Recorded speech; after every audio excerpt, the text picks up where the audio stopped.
여러분 안녕하십니까. 오늘 이낙연 TV는 라이브가 아닙니다. 녹화해서 편집을 해드리겠습니다만은 왜곡은 하지 않겠습니다. 오늘은 매우 특별한 분들을 모셨어요. 공통점이 있다면 더불어민주당의 이번 21대 총선 후보자라는 것. 그러나 그 밖의 공통점은 거의 보이지가 않습니다. 고양정의 이용우 후보는 벤처기업인이십니다.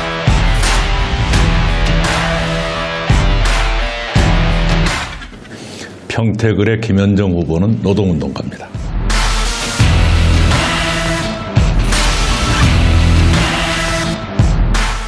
의왕 과천의 이소영 후보는 법률가 법조인입니다.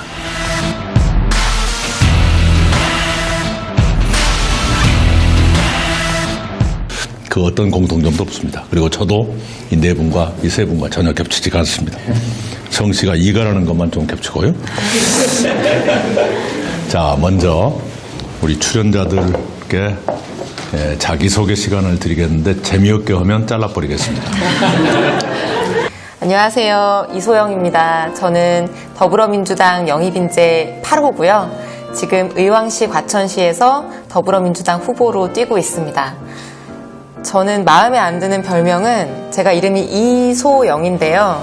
어렸을 때 이소룡이라고 놀림을 좀 많이 받았습니다.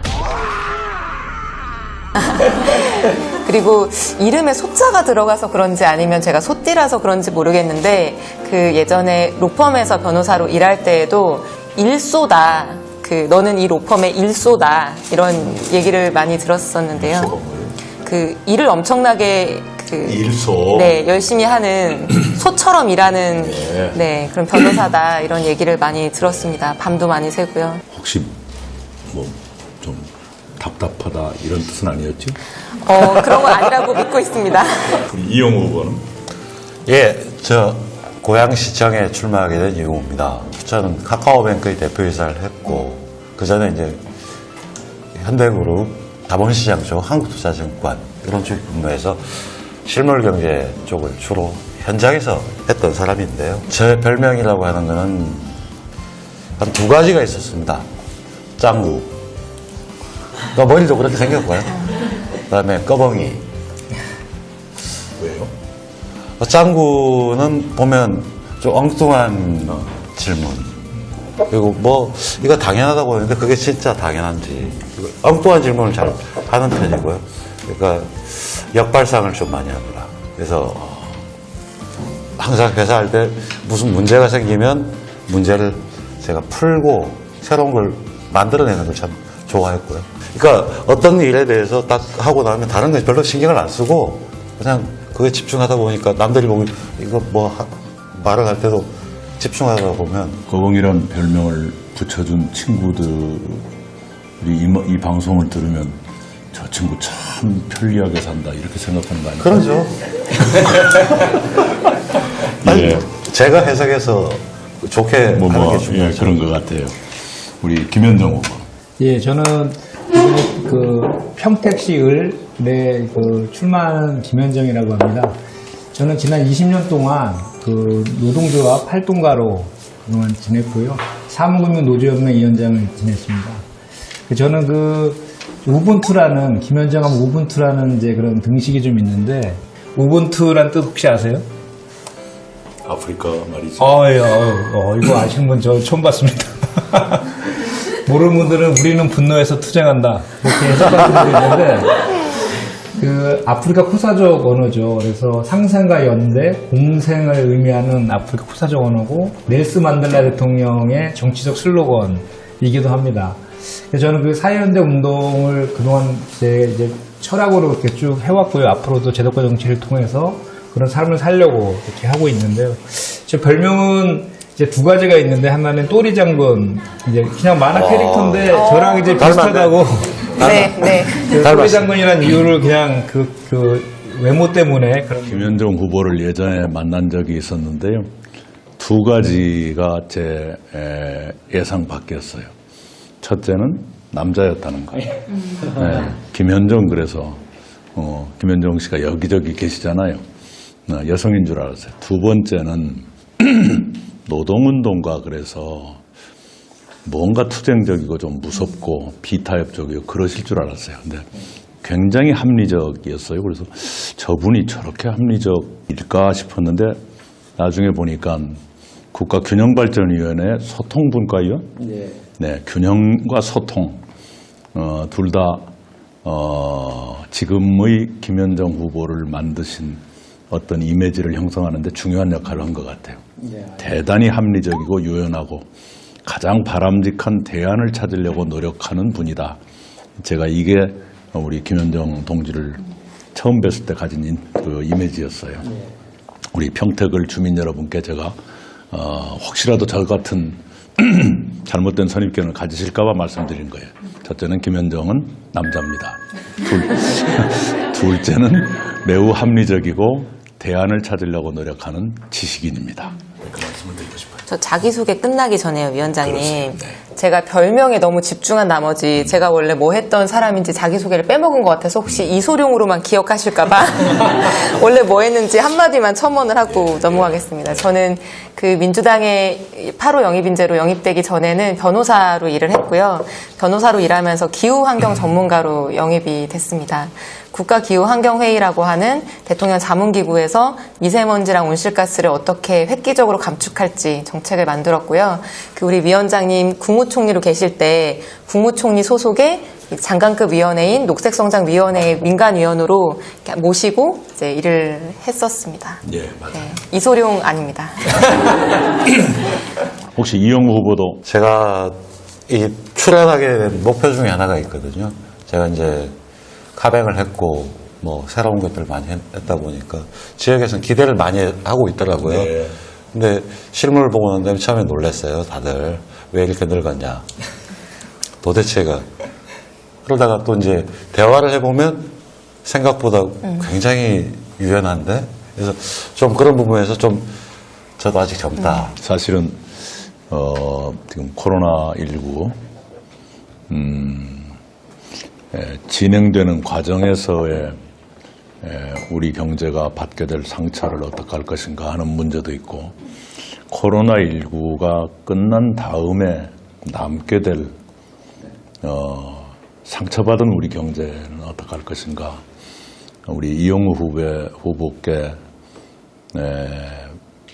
많은 질문을 드려야 될 것 같아요. 오늘은 좀 절제하는 게 좋을 것 같은데요. 그걸 미리미리 준비를 해 주시고요. 저희 당도 우리 고향 시민들도 또 저 개인으로서도 큰 기대를 가지고 있습니다. 자, 그 다음에 이번에 본인들이 출마하시는 지역, 그 지역과 나 그거 한번 재밌게 설명해 주시기 바랍니다. 제가 출마하는 지역은 고양시 정인데요. 유명한 킨텍스가 있고요. 제가 20년 전에 한번 산 적이 있었습니다. 그 주엽동에. 뭐 미국 갔다 오고 난 다음에 전세 만기가 안 맞아서 살았었는데 그때하고 지금이 크게 변화가 없고요. 딱 변화가 있다면 킨텍스 있는 쪽만 좀 더 개발되고 부지가 되어 있다는. 그래서 가서 봤더니 굉장히 많은 프로젝트들이 전개되어 있었습니다. 뭐 영상단지라든지 킨텍스 쭉 많은데 내용이 안 채워져 있는 거예요. 완료가 안 돼 있는. 제가 느낀 건 진주가 곳곳에 널려 있다. 근데 그 진주를 어떻게 엮느냐가 바로 저한테 주어진 과제다. 그걸 잘 엮으면 진주 정말 중요한 보석이 되고 특히 통일시대를 대비하는 가장 중요한 보석이 될 수 있는 도시고 제가 그게 과제가 될 것 같습니다. 그 킨텍스 주변을 마이스 산업 그 부지로 결정을 이미 했죠. 그런 거 보면 이용우 후보는 남다른 상상이 마구 발동을 할 것 같아요. 살짝 맛보기로 들려주세요. 이제 MMW나 CES라는 걸 잘 아시지 않습니까? 전시산업 같은 경우에. 그 CES는 전자산업이고 MMW 모바일 같은 건데 킨텍스도 보면 우리만의 특징적인 게 있지 않을까? 보면 저 같은 그런 생각도 좀 해봤습니다. 게임 엑스포 같은 걸 해보면 어떨까? 근데 그게 게임이면 킨텍스에서 할 때 중국 가요? 한국? 다 포괄은 아시아를 포괄할 수 있는 그 기획을 하게 된다면 더욱더 활성화될 수 있는. 그러니까 전시장이 있다는 게 중요한 게 아니고 전시장의 내용에 어떻게 기획을 하느냐 이런 것들을 지금 계속 관심을 가지면서 어떻게 하고 있습니다. 저 총리 때 우리 김현미 국토부 장관도 그 멤버 중에 한 분이셨습니다마는 킨텍스 주변을 마이스 산업의 중심지로 키우자 하는 결정을 그때 했었거든요. 그런데 막상 결정을 했지만 앞으로 어떻게 클까에 대해서 잘 그림이 머리에 떠오르지 않았는데 오늘 좀 떠올라요. 이용호 후보의 말씀을 들으니까 이제 떠올라요. 이래서 사람이 중요한 거예요. 자, 우리 김현종 후보. 예. 그 평택하면 좀 요약해서 말씀드리면 그 운치와 역사 그리고 성장과 평화가 함께하는 아주 아름다운 도농복합도시 이렇게 좀 표현할 수 있어요. 저희가 지금 그런 노래 들어보셨죠? 왜 바람이 머물다간 들판에 아시죠? 동요, 노을. 그 평택이 노을로 대단히 유명한 그 도시예요. 그래서 팽성에서 바라보는 그 평택 한과 평택호에서 이렇게 오는 그 노을이 정말 아름답거든요. 그래서 거기에서 착안해서 우리 그 최영규 작곡가가 그 노을이라는 노래를 이제 해서 그 MBC 창작 동요제에서 대상을 받기도 했죠. 그 노을의 무대가 바로 평택이었어요. 예. 그래서 노을 동요제가 매년 지금도 열리고 있고요. 예. 평택이라는 도시가 대단히 그런 다양성이 공존하는 도시예요. 도농복합도시이기도 하고 평택항도 있고 또 국제 신도시도 있고 주합미군도 있고 또 거기 공단이 많습니다. 그래서 외국인 노동자들도 많이 있는 그런 도시거든요. 그래서 그런 그 다양성을 가지고 있는 그런 도시에 제가 그동안 추구해왔던 그런 연대라든지 이런 것들이 잘 맞아서 아마 당연히 그쪽으로 잘 공천했다고 생각합니다. 평택항이 평택을에 속합니까? 예. 미세먼지 문제가 있을 겁니다. 그리고 평택 자체가 그 격차의 문제가 있어요. 그 격차는 강조해 주셨는데 미세먼지에 대한 혹시 대책 가지고 계세요? 여기 미세먼지 전문가 그래서 우리 지난번에도 같이 출연했었는데 그때도 그 얘기했었는데요. 거기가 미세먼지가 좀 안 좋지만 우리나라에서 가장 좀 안 좋은 거예요. 평택 그 항을 통해서 중국에서 바로 그게 이제 들어오는 바는 그런 건데, 그래서 그쪽에서 가장 큰 현안 중에 하나도 그런 그 미세먼지 문제 이런 것들이 있어요. 그래서 거기 수소차라든지 이런 거 그런 단지를 개발하려는 그런 그 계획들도 있는 것 같고요. 그 다음에 저도 이제 개인적으로는 산별연맹 위원장한 시절에 그 환경 문제에 대한 관심이 되게 많았거든요. 그래서 뭐 적도 원칙이라든지 이런 것들을 좀 법안으로 만들어가지고 그런 환경 문제에 신경을 써야 되겠다 그런 생각이 있었는데 그 문제에 대한 것도 저희가 중요한 현안 중에 하나인 것 같습니다. 그 선박발 미세먼지를 현격하게 줄이는 대담한 정책이 필요할 테고요. 전기를 통해서 배를 가동하게 하는 방법이라든가 그리고 평택항에 미세먼지를 저감하는 아주 대규모의 숲을 조성하는 것. 네, 정장선 시장하고 그런 얘기를 쭉 하고 있었어요. 우리 김현종 후보랑 함께 그 일을 했으면 좋겠습니다. 이소영 후보, 의원과천. 먼저 인연을 말씀드리면요. 제가 출생은 부산에서 태어난 거로 돼 있는데 사실 지금까지 고향 어디세요? 이렇게 물어보면은 경기도라고 얘기를 했었거든요. 그 이유가 어렸을 때부터 이제 태어나기는 부산에서 태어났는데 그 초등학교 때 경기도로 올라와서 초등학교는 안산, 중학교는 시흥, 고등학교는 안양 이렇게 경기 남부를 계속 옮겨 다니면서 살았었어요.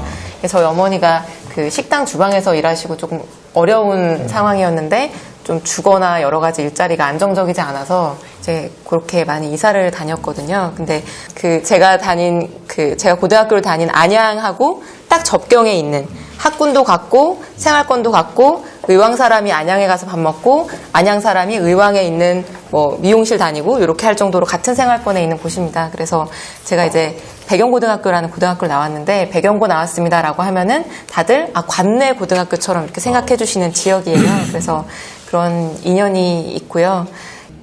의왕과천도 분명히 도시이고 수도권에 있는 작지 않은 도시입니다만은 저는 수도권에 있는 도시로서 특별하게 더 깔끔하고 맑고 깨끗하고 어디로 봐도 숲이 보이는 그런 곳이 되었으면 좋겠고 그런 점에서 환경 전문가 이소영 후보가 의왕과천이 가장 바람직하게 발전하는 네. 그 전환점을 만들어 주실 만하다 이렇게 기대를 해요. 세 분 모두 국회의원이 되고자 하시는데 왜 국회의원 되고 싶은 거예요, 김현정 후보? 예, 저는 제도권 정치를 선택하게 된 가장 큰 이유는 그 사회연대 운동이라는 것을 좀 제도권 하에서 또 국회라는 입법권을 가진 그 공간에서 한다라고 하면 훨씬 더 많은 시너지를 내고 그 노동계를 넘어서 전 국민적으로 이렇게 그 사회연대라는 그런 공동체적인 가치를 좀 넓이 확산시킬 수 있지 않을까라는 생각에서 제가 하게 됐습니다. 예, 한마디로 말씀드리면 공익적인 삶을 좀 더 제도에 더 많은 영향을 주는 방식으로 살고 싶다. 네, 이런 말씀이지요. 우리 이소영 후보는? 제가 작년에 국가기후환경회의라고 이제 새로 만들어진 대통령 자문기구에서 그 대한민국에서 한 번도 추진된 적이 없었던 미세먼지 계절관리제라고 하는 정책을 전문가 200분과 함께 어렵게 만들었는데 결과적으로 중요한 순간에는 계속 국회 단계에서 진행이 안 되고 부딪혔습니다. 그러면서 이게 의회가 바뀌고 의회에서 이런 문제를 전문적으로 좀 챙길 수 있는 사람이 있지 않으면은 아무리 좋은 정책 만들어봤자 헛수고가 될 수도 있겠구나 이런 현장에서의 벽을 많이 느껴서 직접 한번 그 벽을 돌파해보고 싶었습니다. 오, 벽이 우리 위원장님과 함께. 돌파가 될지. 네. 예, 우리 이용 후보. 예, 저는 가장 규제가 많은 산업에서 회사 생활을 했습니다. 기본적으로 이제 금융시장이라고 하는 건 규제 틀이 아주 촘촘하게 있고요. 그 중에서도 또한 은행은 훨씬 더 촘촘합니다. 규제 체계가. 근데 제가 카카오뱅크 규제 체계를 자꾸 보다 보니까 했는데 특히 카카오뱅크를 만들고 하는 과정 속에서 새로운 것들은 계속적으로 나오고 있고 규제 틀은 과거의 것이에요. 그러다 보니까 과거의 잣대를 가지고 새로운 걸 자꾸 재면 사람을 옷에 맞추는 그래서 모든 게 안 된다. 이것 때문에 안 돼. 그러면 그게 말이 되나?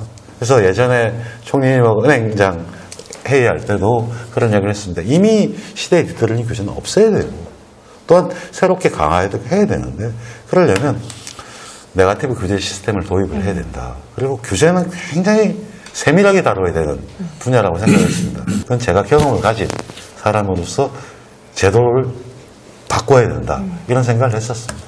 세 분 모두 국회에 싸우러 들어가는 사람들이에요.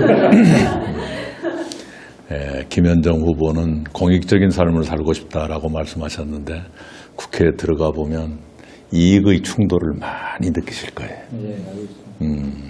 또 공익과 공익이 충돌하는 경우도 있고요. 그리고 우리 이소영 후보는 장벽, 국회라는 장벽 그걸 뚫기 위해서 국회 들어간다. 누가 뚫리는가 한번 봅시다. 이용호 후보는 정말 규제의 산실이 어쩌면 국회예요. 의원들의 법안 발의 건수가 늘어났다고 좋아하면 대체로 그만큼 규제가 늘어나고 있다라고 볼 수가 있어요. 보통 일이 아닙니다. 네, 제가 언제 그런 말을 했지요. 규제는 중년 남자의 허리 같은 것이다. 내버려두면 무조건 늘어나게 돼 있어요. 네, 예. 아름답지 않은 거니까 그 싸움 이기시기 바래요. 방금 이제 금융 관련 얘기하시면서 이제 규제 불필요한 규제는 풀어야 된다 말씀하셨는데 우리나라는 그 관련된 규제들이 많은 건 사실이에요. 근데 또 그 이전에 또 어떤 문제가 있냐면 그 자본시장에 대한 그 불신이 너무 팽배해 있어요, 국민들한테. 뭔가 이렇게 좀 투기 같고, 투기라고, 얼마 전에도 뭐 그런 거 있었지만, 파생상품이라든지 이런 거에 대한 그런 것들을 마치 불안전 판매를 통해서 우리를 속여서 장사벌이를 하려고 한다는 인식이 대단히 있거든요. 그래서 불필요한 규제를 풀어서 자본시장을 활성화시켜야 되는 건 맞지만 그 이전의 전제로 공공성을 담보하는 것을 먼저 전제하면서 이렇게 가면은 그렇죠. 규제는 당연히 풀어야 돼요. 제가 전적으로 동의하는 바가 이 부분입니다. 전 사실 규제 완화란 말도 싫어하고 규제 개혁이란 말도 굉장히 싫어합니다. 규제를 영어로는 리오더링이 될 겁니다. 시대에 맞게 생기는 것과 없애야 될 것이 있어야 되고요. 규제를 했을 때 제가 책임을 지라는 거거든요. 그러니까 규제를 알아서 하라고 하는 건 그만큼 책임이 같이 가야 돼요. 그래요. 그게 같이 안 가고서는 알아서 했을 땐 너가 책임져라. 그러게 실제로 네거티브 규제는 징벌적 배상이라고 하는 거 같이 가야 되는 거고 그걸 안 하고 규제를 완화해달라는 소리는 질서를 없애겠다는 소리가 되기 때문에 아무리 들어도 신인들의 토론이 아니에요. 노사. 이 정도로 준비된 신인들입니다. 국회 들어가시면 상임위 어디 가실 거예요? 우리 이소영 후보부터 하실까요? 저는 그 이름이 좀 긴데요. 산업통상자원 중소벤처기업. 산자위라고 보통 얘기하는 상임위를 지망하는데 제가 산자위를 가고 싶은 이유는 제가 하고 싶은 거는 그린 뉴딜이라고 하는 새로운 국가의 경제 전환 전략을 통해서 온실가스 줄이고 미세먼지 해결하고 그 과정에서 일자리를 늘리고 산업을 육성하고 이제 이런 일을 하고 싶은데 이런 일들의 권한은 대부분 산자위가 가지고 있습니다.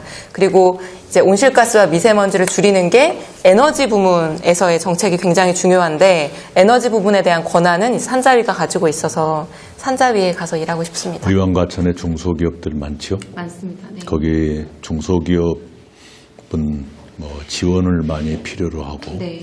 중소기업들을 지원하는 건 산자위의 최고의 영광이에요. 네. 네. 우리 의왕과천 주민 여러분 그걸 기대해 주시기 바랍니다. 네. 이용 후보. 네, 저는 규제 말씀을 드렸고 그리고 금융 이런 쪽이기 때문에 뭐 정무위 또는 뭐 제가 경제학 계속 해왔고 그런 부분을 봤기 때문에 기재위 경제 쪽을 할 생각을 가지고 있고요. 예. 뭐 특히 규제 같은 경우도 규제도 있지만 또 제가 며칠 전에 국회에서 제가 당 규제혁신 특위위원장으로서 수도권 정비계획법도 권역별로 수도권 정비계획을 건드리지 않는 차원에서 생활권과 도로 이런 게 바뀌어 있을 때 재정비를 내부에서 해야 될 필요성이 있다. 그런 부분들 정비하는 것들. 제가 볼 때 이용우 후보께 고향 주민들이 가장 많이 기대하시는 게 뭘까? 킨텍스의 미래라고 봐요. 근데 마이스 산업인데 마이스 산업이라고 해서 문화체육관광부라고 보는 것은 너무 좁게 보는 것이고요. 제가 감히 추천드릴 수 있다면 기재위 가는 게 좋으실 것 같아요. 이 킨텍스를 앞으로 어떻게 할 것인가. 이게 대한민국 산업의 새로운 미래 중에 하나가 될 가능성이 있거든요. 그런 점에서 좀 큰 그림을 그릴 수 있겠다 싶어요. 저는 제 마음대로 되는 건 아니지만 그런 쪽으로 한번 권고해드리고 싶네요. 우리 김현정. 사실 제가 평택을에 출마하기 때문에 또 국회의원이기 때문에 국가의 전체와 또 평택을 지역을 위해서 제가 이제 헌신해야 되는 국회의원이 된다라면 그렇게 되는데 그래서 저는 평택의 현안들이 거기가 평택이 지금 한참 성장하고 팽창하는 사통팔달의 도시거든요. 그리고 수도권과 충청도 그리고 호남과 경상도를 가로지르는 아주 주요한 지역이 이차하기도 하는데 그래서 거기에 교통 문제라든지 그리고 또 평택항의 문제도 마찬가지고 국도라든지 철도라든지 이런 것들이 상당히 지금 필요함에도 불구하고 제대로 진행되지 못하는 것들이 많이 있더라고요. 그래서 그런 것들을 좀 종합적으로 하기 위해서는 국토교통위가 맞지 않을까라는 생각을 제가 좀 했고요. 그래서 국토교통위를 가서 그 역할을 좀 하고 싶습니다. 예, 국토교통위원회가 대형 사업 참여도 할 수 있고 또 유치도 할 수 있고 좋은 기회가 있습니다. 그런데 워낙 경쟁이 치열하고요. 최선호 의원이 하기 쉽지 않다고. 예, 만만치가 않아요. 네. 이번 선거운동 여러분께는 처음인데 굉장히 힘드실 거예요. 코로나19 때문에 사람들 모이시지도 않고 또 뵙기도 미안하고 악수하기도 쭈뼛쭈뼛해지고 이런데 어떻게들 하고 계신지 혹시 제가 모르는 선거운동의 비법 같은 거 있으면 좀 알려주시면 좋겠네요. 이용호 후보부터. 비대면으로 하기 위해서는 SNS를 많이 활용할 수밖에 없는데요. 근데 의외로 저한테 대해서는 좀 관심이 있어서 언론 인터뷰가 지금 동행 취재 한 2번 했었고요. 인터뷰는 최근에 한 5개를 했고 오늘도 하나 소화되어 있고 월요일도 하나 있습니다. 그래서 주로 인터뷰를 통해서 질문과 하고 그걸 나온 것들을 또 다시 전달을 하고 이런 방식으로 하는데 정말 답답한 거는요. 만나 뵈면 반응이 와서 이게 이제 제대로 표적을 겨냥을 했는지 엉뚱한 데를 하는지 이걸 알 수가 있는데 이게 잘 안 되니까 피드백이 잘 안 되는 게 제일 답답한 일 중에 하나입니다. 이렇게 인터뷰 자주 하는 게 좀 겁나지는 않은가요? 그 인터뷰 내용은 비슷하긴 하지만 그 대부분이 정해진 그러니까 메시지를 분산시키지 않아야 되기 때문에 정확한 메시지를 다양한 매체를 통해서 하는 건 뭐. 저는 인터뷰나 이런 걸 참 많이 한 사람일 텐데 여전히 두려워요. 예. 여전히 두려워요. 이 카메라 저 앵글 뭐라고 합니까? 렌즈 있는 거 저게 총구처럼 보여요. 김현정 의원. 예, 저도 마찬가지의 고민인데요. 저도 이제 평택에 내려간 지 이제 기간이 얼마 되지 않아서 그 이제 인지도가 많이 좀 올려야 되는 그런 숙제가 있는데 제가 정말 여성인지 알고 있다라는 그 유권자들도 꽤 있으시거든요. 그래서 제가 명함 이제 나눠줄 기회가 있을 때 나눠줄 때 남자 김현정입니다 하면 막 그 호응이 되게 좋아요. 그래서 어쨌든 저도 마찬가지로 SNS 통해서 하는 것들에 많이 집중을 좀 하고 있고요. 그렇더라도 또 지역 분들을 찾아뵙고 이렇게 하는 것도 소홀히 할 수 없어서 정말 그 분 단위로 지금 다니면서 인사드리고 그렇게 하고 있습니다. 예. SNS 특별히 매력 하여튼 지금 약간 좀 유머스러워야 될 것 같다는 생각들이 드는데 저도 나름대로 평상시에는 좀 유머가 있다는 얘기를 듣는데 그게 또 잘 안 되더라고요, 생각보다. 없는 것 같습니다. 오늘 꽤 유머 있게 했다고 생각하세요? 보도의 유머일 수도 있죠. 이소영 후보는. 저는 아직 기발하고 좋은 방법은 못 찾았는데 지금 시행착오를 몇 가지 해봤는데요. 그 지역에서 주민분들한테 좀 다가가려고 하면은 지금 코로나 때문에 별로 안 좋아하세요. 그래서 가까이 다가가면은 표정이 안 좋아지시거나 하는 경우가 있어서 그 어떻게 하면 먼저 좀 다가오시게 할 수 있을까 고민을 하다가 그 제가 몽실이라고 하는 반려견이 있습니다. 굉장히 몽실몽실한 강아지인데요. 그 강아지를 좀 데리고 다니면 그 여성분들이나 이렇게 반려견을 키우시는 분들은 좀 다가오시지 않을까 생각을 해서 한번 그 시도를 해봤었습니다. 근데 선거법 위반은 선거법 위반이요? 네. 왜요? 가족들만 할 수 있잖아요. 몽실이는 가족인데요. 그래서 근데 문제는 저는 이제 나름 기발한 아이디어라고 생각을 해서 반려견을 데리고 나갔는데 바로 그 지역 어르신 분들께 문자가 오더라고요. 아, 후보가 너무 한가해 보인다. 그렇게 하면 안 된다. 큰일 난다. 그래서 그 다음부터 이제 그 몽실이는 나오지 않았는데 제가 또 한번 그렇게 해보니까 또 저희 강아지를 너무 정치적으로 이용한 것 같아서 미안한 마음이 들더라고요. 그래서 그런 몇 가지 시행착오를 해보는 중인데 아직 뭐 뾰족한 방법은 못 찾고 있습니다. 네. 정치를 시작하시면 미래의 꿈 같은 게 있을 수 있는데 나는 어떤 정치인으로 성장하고 싶다 또는 내가 정치계를 언젠가 떠날 때쯤이면 이런 정치인으로 남고 싶다, 기억되고 싶다 하는 꿈이 있다면? 저는 태도의 측면에서는 디테일에 강한 정치인이 되고 싶고요. 성과의 측면에서는, 결과의 측면에서는 통계를 바꿔놓은 정치인이 되고 싶습니다. 그 태도의 측면에서 디테일이 강하고 싶다고 한 부분은 제가 생각하는 저의 강점이기도 한데요. 지금까지 변호사나 이제 정책 전문가로 계속 여러 가지 국정에 참여하면서 어떤 문제를 해결하기 위해서 절차는 무엇이고 권한은 누구에게 있고 근거는 무엇이고 이거의 문제점은 무엇인지 이제 이런 것들을 좀 자세히 깊이 파고 그거에 근거해서 이제 활동을 하고 성과를 내고 이랬던 경험이 있거든요. 분야가 달라지고 제가 정치인이 된다고 해서 뭐 어떤 새로운 미덕을 찾는 것보다는 제가 기존에 가지고 있는 강점을 가지고 정치를 하고 싶다는 생각이 들고, 그래서 사실 이제 롤모델을 인터뷰나 이런 데서 질문을 받을 때에도 이낙연 위원장님 일단 첫 번째 롤모델이시고요. 한 분 더 롤모델을 얘기하자면은 노무현 전 대통령님이 이제 저의 롤모델이신데 굉장히 디테일에 강하셨다고 저는 알고 있어요. 그래서 예전에 해수부 장관을 하실 때 실제 실무자들보다 장관이 더 현안을 잘 알아서 굉장히 소속 공무원들이 보고하기도 힘들었다. 이제 이런 얘기를 들을 정도로 디테일을 굉장히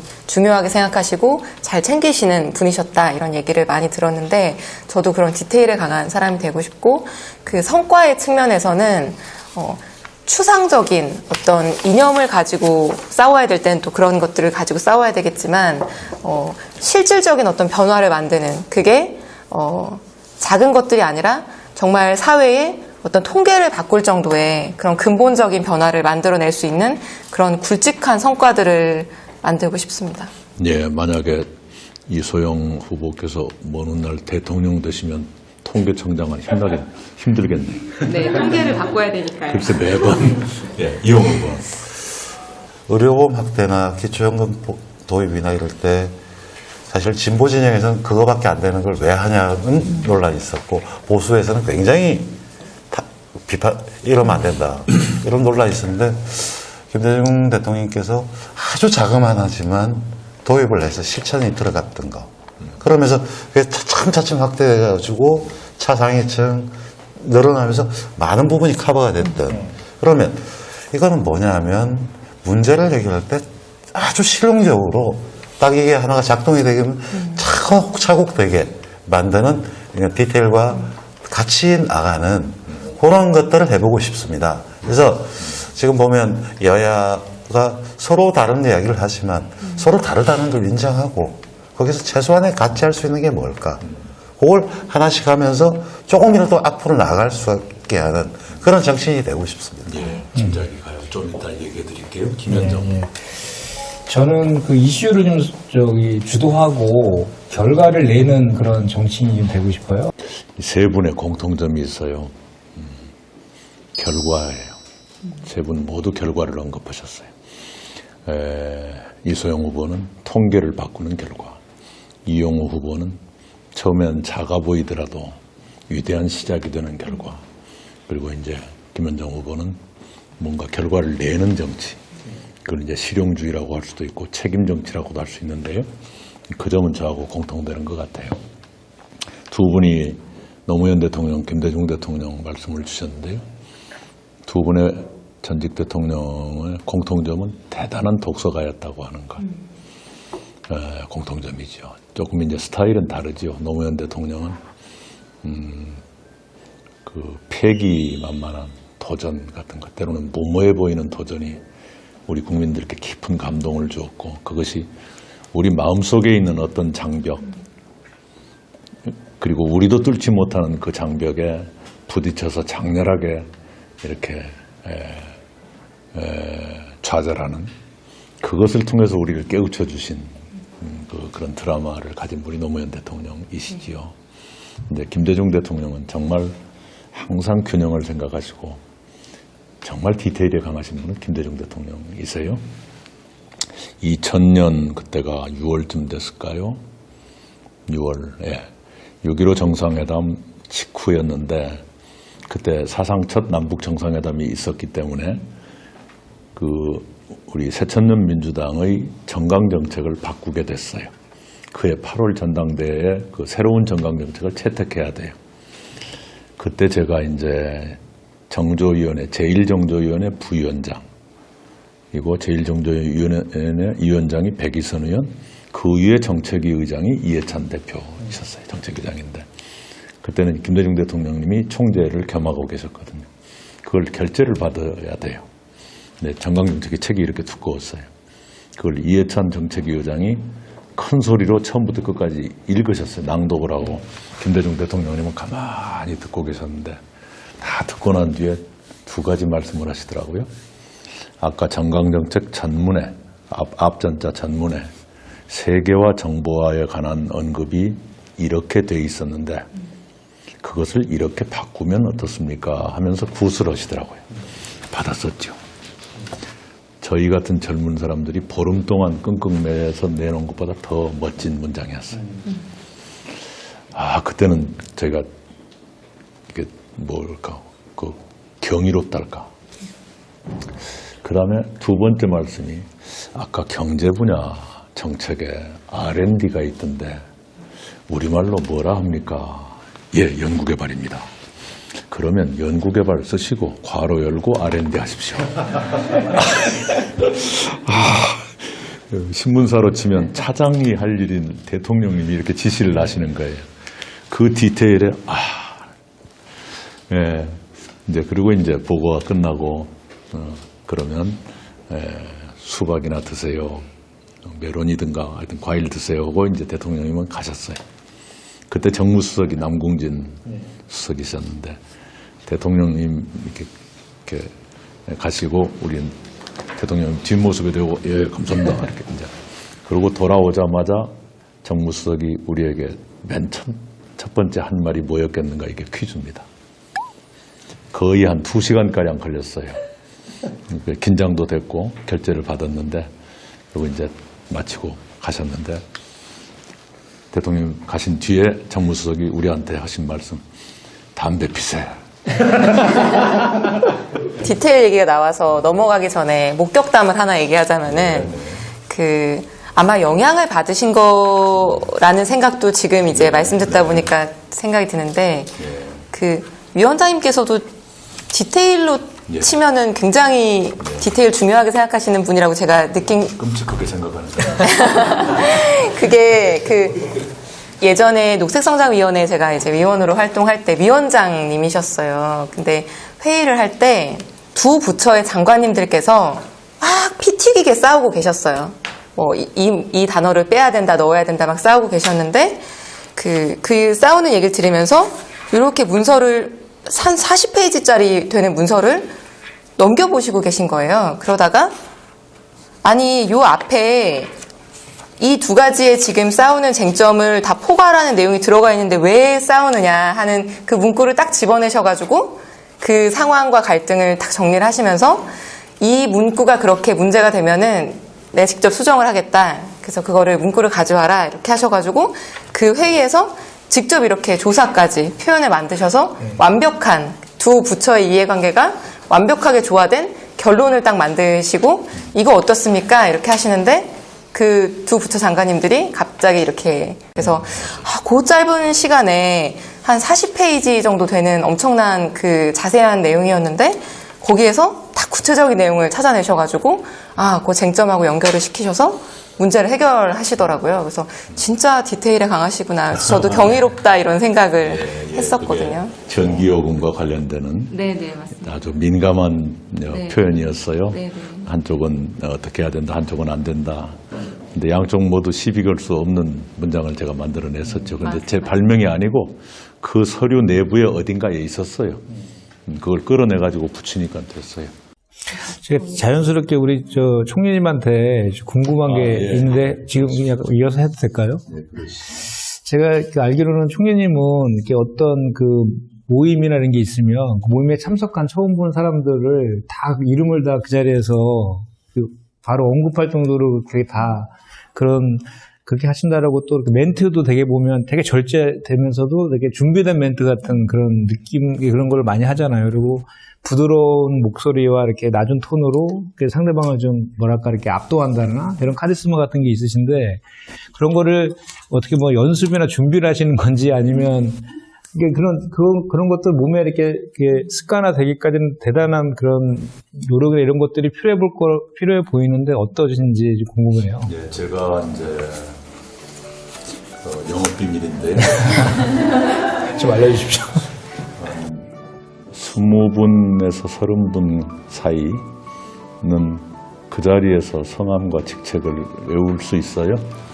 그리고 끝날 때쯤에 이렇게 성함을 불러드리지요. 이제 그렇게 되는 이유는 잘못하면 되게 잘난 척하는 것처럼 될 것 같은데 이렇게 대화를 하면서 이렇게 자기 스스로에게 어떤 한 분의 상을 심어요. 김현정 씨는 여자 이름 같은데 실은 이런 특징이 있고 이거하고 어떤 것이 이렇게 뭉쳐져야 상이 되잖아요. 하나만 가지고는 안 되잖아요. 그렇게 해서 자기 최면 같은 것을 하지요. 그러면 외워져요. 그리고 그분에게 맞는 코멘트가 되고요. 근데 마술 그 프로그램 텔레비전에서 방송할 때 보면 밑에 자막에 나와요. 함부로 따라하지 마세요. 함부로 따라하다 실수하면 큰일 나요. 네, 있어요, 뭐고. 이게 저도 선거에 처음 나와 보니까 저는 사실 이제 제 얘기 하기에도 바쁘고 네거티브에 특별히 이제 그 시간을 쏟고 있지 않지만 어떻게 하면은 강심장이 될 수 있을까 그거를 오늘 좀 여쭤보고 싶어서 결론부터 말씀을 드리면 사실이 아닌 것은 금방 사라져요. 턱없는 것이 있을 수 있거든요. 그리고 좀 여유롭게 대처하시는 게 좋을 것 같아요. 사실은 저도 말은 이렇게 우아하게 하지만 잘 안 되기는 안 됩니다. 결정적인 그 사실의 오류가 있을 때는 따끔하게 그걸 지적해주면 상대가 훨씬 손해를 보죠. 그걸 역으로 이용하면 돼요. 누가 턱없는 거짓말만 하다 걸려봐라. 그걸로 너는 간다. 그 정도로 단단한 각오를 가지시고요. 웬만한 것은 그냥 웃어 넘겨도 된다고 생각해요. 그리고 그런 걸 잘 견디는 것을 또 좋아합니다.